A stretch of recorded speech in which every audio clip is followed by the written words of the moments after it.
Welcome back. Black Women on Board is a compelling book exploring the impactful leadership of Black women educators within predominantly white colleges and universities in the United States. Our next guest shares a remarkable story of Dr. Claudia H. Hampton, who was the first Black woman trustee in the California State University system and later became its first woman chair. Here now is the Associate Dean of Personnel and Curriculum and Professor of History in the College of Liberal Arts at California State University Long Beach, Dr. Donna J. Nicol. Doctor, thank you so much for joining me. Thank you so much for having me.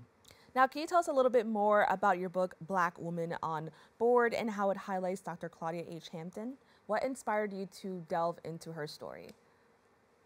Well, I was inspired to delve into her story first because I discovered a picture of her and I didn't know who she was.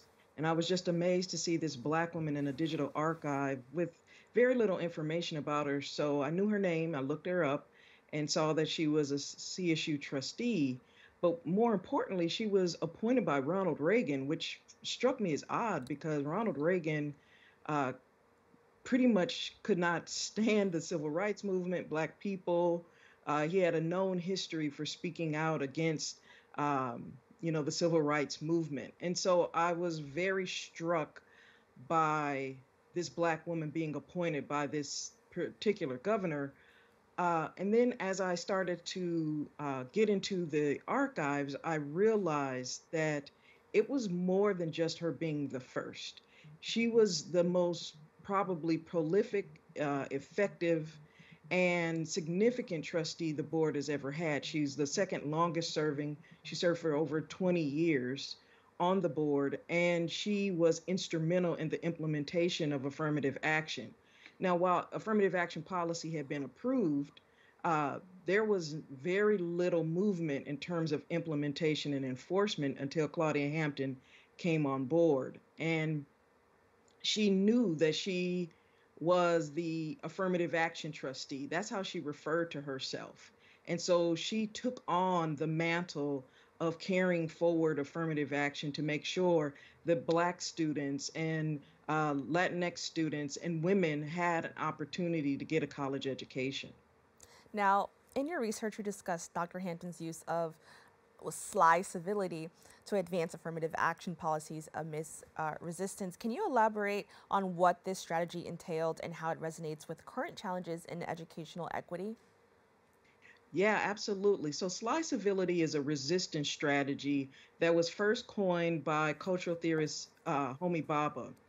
And what he does in his book called Location of Cultures is it talks about the ways in which people who have been colonized, particularly in the case of India, people who have been colonized in their own land, um, were expected to um, adhere to white British cultural norms and values and kind of lose themselves in the process.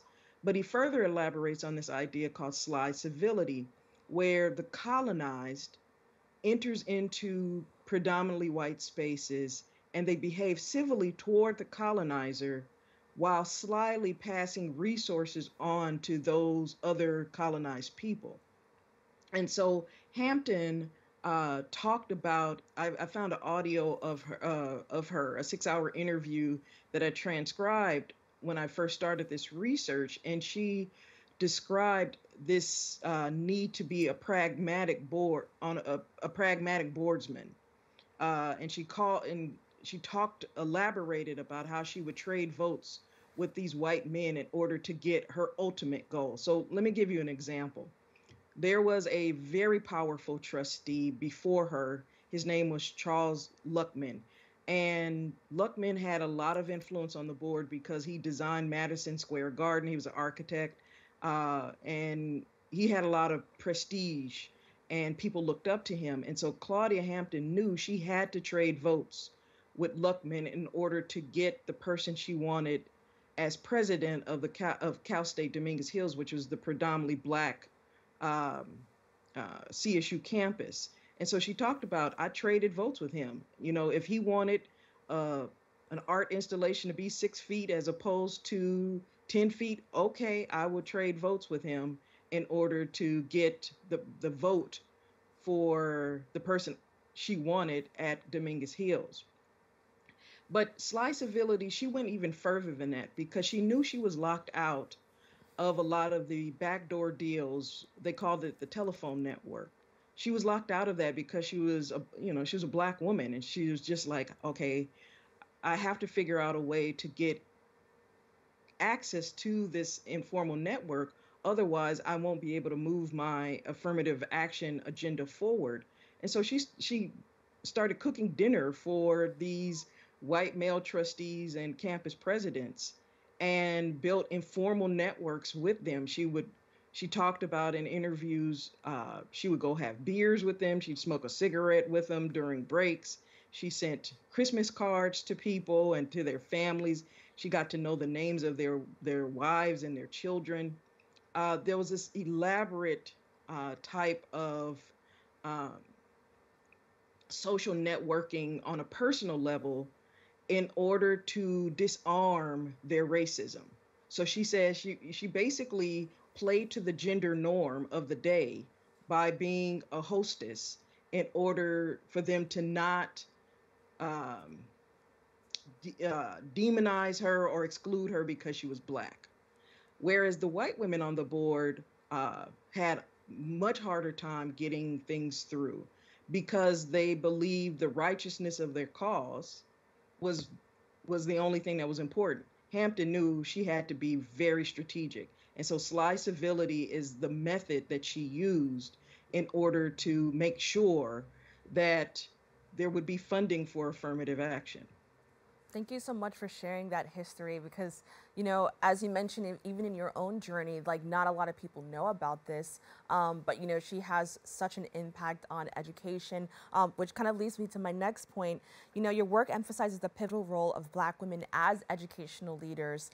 Could you share some examples beyond Dr. Hampton that illustrate the broader impact and significance of Black women in higher education? Yeah, so in fact, one of the women who helped Dr. Hampton get to the Board of Trustees is a woman named Verna Canson, and she was the West Coast Regional Director of the NAACP. She was not an educator, but she knew that Black kids needed educational opportunities in order to have social mobility. And so she was instrumental in designing the Scholastic Olympics program through the NAACP. And so Black kids would train and compete for Scholastic Olympics, like a decathlon type of event, but around academics. And the winners would get full scholarships to the college and universities of their choice. Um, there was also a woman named Eva Patterson. She was not an educator, also, but she was a lawyer who uh, helped to fight against the attacks on affirmative action that came in the 1990s. And so she filed lawsuits and injunctions against several school districts. So Black women have been playing these pivotal roles, whether in the institution or outside the institutions, because they know how important those opportunities for Black kids and youth are. Now, as a scholar focusing on African American educational history, what are some key historical milestones or trends that have shaped the landscape of educational access for marginalized communities in the United States? Yeah, so I think some of the most important milestones, obviously, we talk about the Brown versus Board of Education decision as being pivotal, but we always kind of mislinking the Brown decision to the Little Rock Nine in 1957, which were the nine African American kids who wanted to help make sure that the Brown decision was enforced. So we kind of sometimes we talk about the lawsuit, but we kind of miss that there was activism happening after the lawsuit happened in order to make sure that this country would live up to its promise of integrated schooling. So that's one pivotal moment. Another pivotal moment is in 1972 when affirmative action was an executive order in 1965, but it did not get enforced until 1972. And that's when a number of feminist groups came together and started to press the government for enforcement rules on affirmative action. And until that happened, basically these programs languished. And so you had a lot of behind the scenes activism of women and people of color to make sure that everyone had full access to these institutions. I would say another important milestone would also be, uh, I mean, we can go back further to milestones, even if you look at wider milestones. So things like the, I'm losing No, it. well, it's okay. I think it kind of just shows the fact that there's so many moments that kind of led us to where we are now. And I think that's so important to highlight. And I also want to, kind of talk about the fact that although now we are able to kind of reap the benefits of all the hard work that so many before us have, done to get us where we are, it was not without hardship. Can you just, highlight some of the challenges a lot of Black people, specifically Black women, had to face? And, how are we seeing these challenges kind of show up in the world of academia and education today? Oh, absolutely. So I'll just give you an example from the book, because the first year that Claudia Hampton was there on the board, she didn't speak because she was trying to learn, figure things out. But when she did speak on affirmative action in her second year, one of the trustees blurted out, and I'm forewarning you, that he said, "Oh my God, there's a nigger in the woodpile." And everyone automatically turned to her and expected her to respond angrily. But because she had worked to help desegregate LA Unified School District in the K-12 level, that was her job. Previous to becoming a trustee, she knew she couldn't respond to him immediately in that moment. So she had to pull him to the side and let him know that his behavior was inappropriate. And she also enlisted the other white men on the board to go after this guy for using this kind of language against her. So that's just one example of, you know, what Black women were experiencing when they entered into these predominantly white spaces. There's so many examples of where Black women have been presumed to be incompetent, or castigated as being angry and hostile, where our language is too abrasive. The colors we wear are too loud. Our hair is too natural and kinky and coily. Just how we present ourselves in these spaces disrupts this kind of status quo, and people are very angry when we show up, particularly when we show up as folks who have the same level of education and credentials and can speak about these issues. And if you want to link this to today, we see instances where Black women are being bullied in universities. We had the recent passing of Dr. Bailey at Lincoln University in Missouri, the kind of microaggressions that appear not only as for faculty but also for Black students. I work in the California State University system, and at one point we had a significantly larger Black student population. After affirmative action was uh, eliminated in the state, that population went from 8% Black down to 4% and dropping. And so Black students don't have the same level of community of support that they used to have. Now, I understand that you were part of a documentary titled "The Big Picture: A Race for America." What key insights did you share in the documentary, and how do you see media platforms contributing to broader discussions about race and education in this country? Yeah, so the big picture documentary looked at philanthropy and how philanthropy shapes race relations in this country. And you can go all the way back to the creation of historically Black colleges and look at how um, philanthropists, usually the big capital, capitalists like Andrew Carnegie, um, and John D. Rockefeller poured money into the building, the creation of some historically Black colleges with the idea of keeping Black people in the South, keeping them in the cotton industry, and keeping them subservient to white people.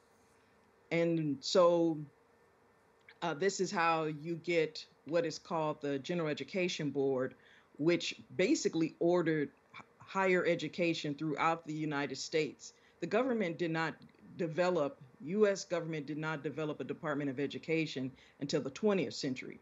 So prior to that, they depended on these capitalists to fund these public institutions, some private as well.